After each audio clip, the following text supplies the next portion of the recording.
In the heart of Ebony Village, Nigeria, Annie Pepple, a 25-year-old princess with beauty and grace, marries the charming and wealthy Okimute, an influential man whose reputation precedes him. To the villagers, their marriage is a dream, lavish, perfect, and enviable. Behind closed doors, however, Annie Pepple is trapped in a dangerous union built on lies, manipulation, and fear. Okimute's obsession with control forces Annie into a world of deceit as she battles cultural expectations, traditional stigmas, and her own resolve to survive. With the help of her estranged sister, Kolechi, and a group of women in a secret society known as Umu Eda, Annie fights to reclaim her freedom. The story explores betrayal, love, family loyalty, and the strength of women in an African cultural setting. The wedding of the century. Ebony Village came alive under the golden glow of the Harmattan sun as drums echoed through the dusty streets. People gathered from neighboring villages to witness the union of the stunning Annie Pepple and the influential Okimute. It was the kind of wedding that stories were made of, a princess adorned in flowing maroon, red, and gold, her beaded anklets jingling softly as she walked to meet her groom. Annie's heart, however, was heavy beneath her radiant smile. She was a princess by birth but had little say in her destiny. Her father, Chief Obioza, had arranged the marriage, calling it a union that would secure the family's legacy. Okimute, with his smooth words and deep pockets, had charmed everyone, including Annie's father. The ceremony was grand. Women danced with calabashes balanced on their heads, and the village masquerades performed in honor of the couple. Annie's intricate hairstyle, adorned with beads, sparkled under the midday sun, but her mind drifted. The night before, she had overheard whispers among the elders, rumors about Okimute's dark dealings in the city. When the ceremony concluded, and the newlyweds retired to their mansion at the edge of the village, Annie felt the weight of her new life pressing down. The smiles disappeared as Okimute's grip tightened around her wrist. "Behind that smile of yours, I see fear," he whispered. "Good. You need it." Annie's stomach sank. For the first time, she realized the golden cage she had just stepped into. Behind closed doors. The mansion was unlike anything Annie had ever seen. Its marble floors and elaborate carvings were a stark contrast to the village mud huts. Servants bustled around, their heads bowed in submission. Okimute led Annie into the inner chambers, his grip never loosening. "You're mine now," he said, his voice sharp. "Do as I say, and you have everything you want. Disobey me, and you'll see the side of me no one dares speak of." Annie's chest tightened, but she nodded silently. In her culture, a wife was expected to be obedient, to endure. But as the days unfolded, she began to see the extent of Okimute's control. He demanded perfection in every aspect of their lives, her appearance, her words, even her interactions with the villagers. Okimute's charm, which had enchanted everyone at the wedding, was replaced by coldness. He forbade Annie from leaving the mansion without his permission. Her beautiful anklets, once symbols of her royalty, felt like chains now.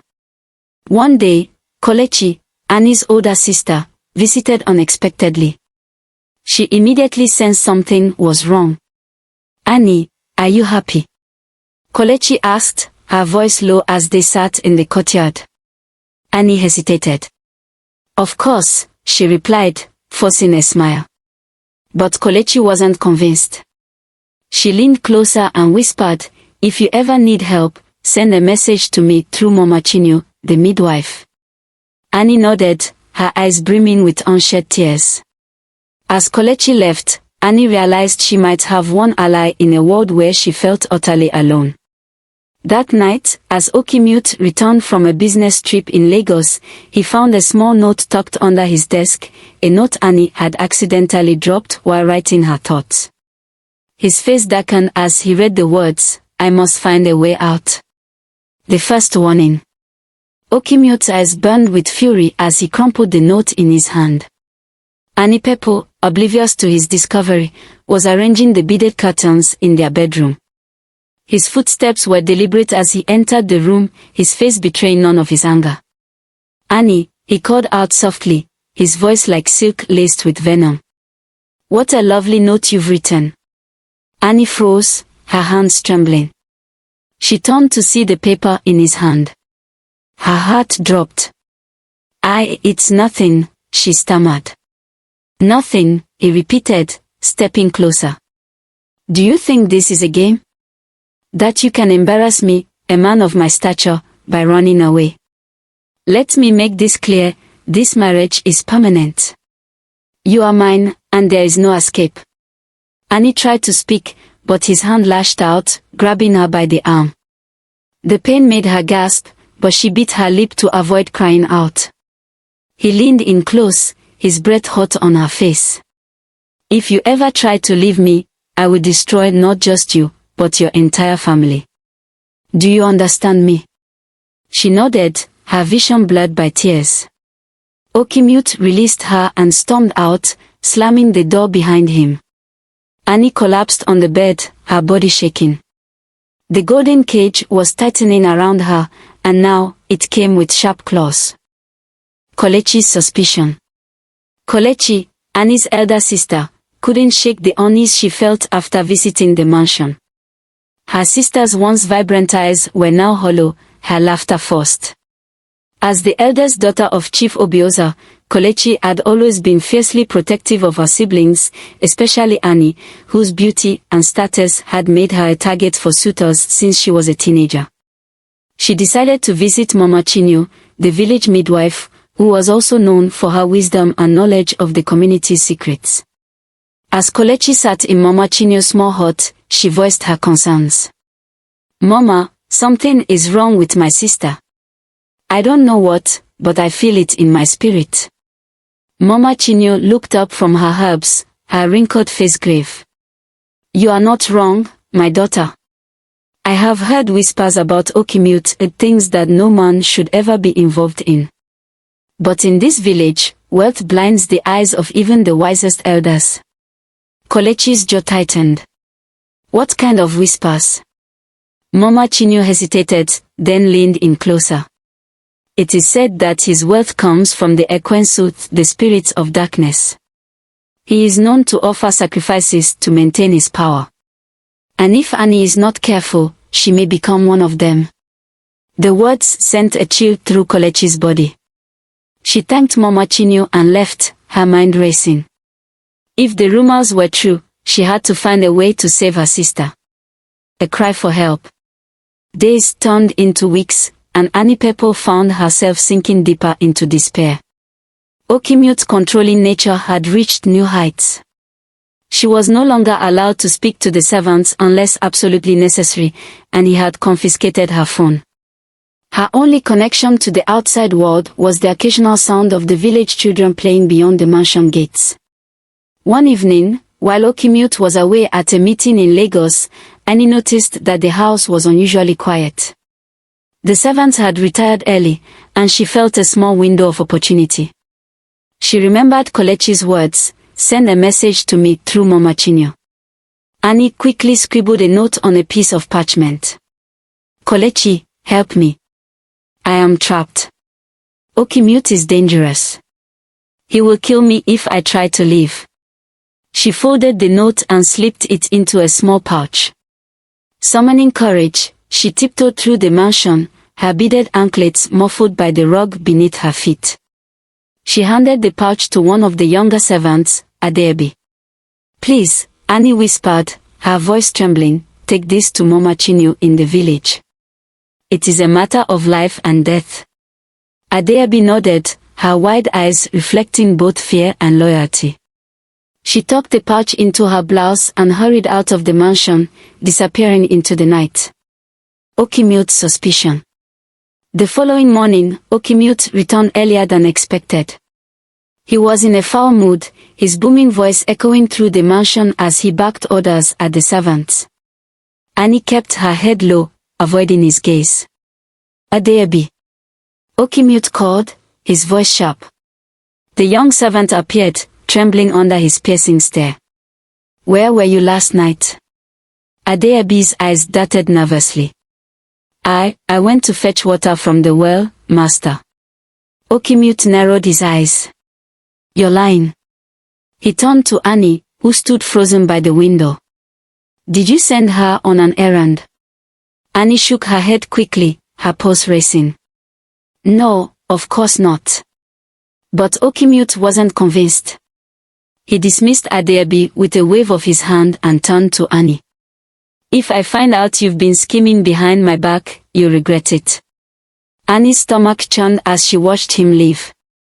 She prayed silently that Adeabi had made it to Mama Chinua safely. The message reaches Kelechi. Later that evening, Kelechi received the message through Mama Chinua. Her heart pounded as she read the desperate words from her sister. She knew she couldn't confront Okimute directly, his power and influence stretched far beyond the village, and he had connections with dangerous men in Lagos. Instead, Kelechi decided to contact Umu Eda, a secret society of women known for protecting vulnerable women in the community. They were discreet, resourceful, and fearless, even in the face of powerful men like Okimute. Kelechi set off to meet their leader, Ayam Adanma, who lived in the neighboring village of Ukoro. She hoped the women of Umu Eda could help her devise a plan to save Annie from the clutches of her husband. The first sign of hope. Annie Pepo sat in her room, staring out of the window at the tall walls surrounding the mansion. She was startled by a soft knock at her door. It was Adeabi, the servant girl, her small figure trembling. Mama Chinua received the message, she whispered quickly. Your sister is working with a group of women to help you. Annie's heart skipped a beat. For the first time in weeks, she felt a glimmer of hope. Adeabi handed her a small bead bracelet. Mama Chinua said to wear this always. It will protect you. Annie thanked the girl and tucked the bracelet under her sleeve. She knew the road to freedom would be dangerous, but she was ready to fight for her life. Umu Eda's secret plan. The women of Umu Eda gathered once again, this time in the abandoned shrine at the edge of Ukoro village. Kelechi explained the urgency of the situation, her voice trembling with emotion. Ayam Adanma, she pleaded, Annie is running out of time. Okimute grows more suspicious every day. Ayam Adanma nodded. We must act swiftly and carefully. We will infiltrate the mansion during the festival of Amiyonobo when the guards are distracted. The women began preparing, weaving disguises from palm fronds and gathering tools for the rescue. Each woman pledged her loyalty, knowing the dangers ahead. The festival of Amiyonobo. The village was alive with celebration. Drummers beat their talking drums as dancers swayed to the rhythm, their colorful wrappers flowing in the wind. The smell of roasted plantains and spicy jollof rice filled the air. At the mansion, Okimute hosted a grand feast for the elders and chiefs of the community. Annie, dressed in an elaborate traditional outfit, was forced to smile and greet the guests. Her anklets jingled softly as she moved, a stark contrast to the turmoil in her heart. Unbeknownst to Okimute, the women of Umu Eda had blended into the crowd, their faces hidden behind masks. Kelechi, disguised as a dancer, managed to slip a note into Annie's hand. Be ready at midnight. Stay strong. The escape attempt. As the clock struck midnight, Annie silently crept through the dark corridors of the mansion, her heart pounding. She wore the bracelet from Mama Chinua, clutching it like a lifeline. Outside, the women of Umu Eda waited in the shadows, their movements silent and precise. They had managed to disable the guards at the gate and were now signaling to Annie with a faint whistle. Just as she reached the back door, a loud voice echoed through the night. Stop her. Okimute's men had discovered the plot. Chaos erupted as the women of Umu Eda sprang into action, fighting off the guards with sticks and fists. Betrayal in the shadows. One of the guards dragged Annie back into the mansion, his grip bruising her arm. Okimute stood in the center of the room, his face twisted with rage. You thought you could escape me, he bellowed. You thought these women could protect you.